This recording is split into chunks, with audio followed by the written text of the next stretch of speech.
Here's a pair of the JBL Tune Flex 2 earbuds. I'm going to show you how to pair and connect these directly to a Samsung Smart TV via Bluetooth.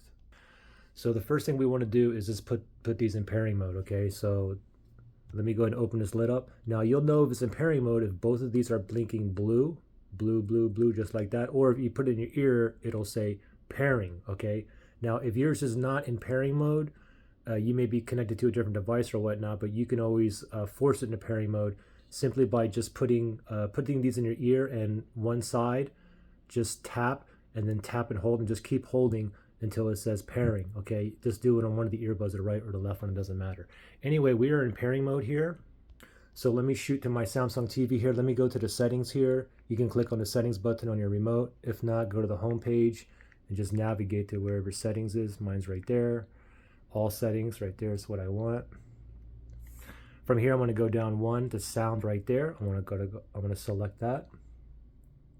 And it says sound output. Currently, it's coming out of my TV speaker, but we want it to come out of these earbuds. So let's go ahead and select that.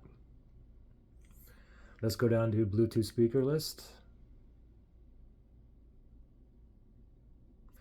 Now I see that spinning thing right there. It's searching for devices that's in pairing mode near me. Okay, so they're still in pairing mode. It's still blinking blue. Let me start. All these ones are already paired to this TV here. All those headphones and earbuds.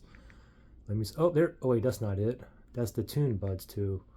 We want the Tune Flex 2 needs pairing. That's what we want. So let's go ahead and select it. Pair and connect.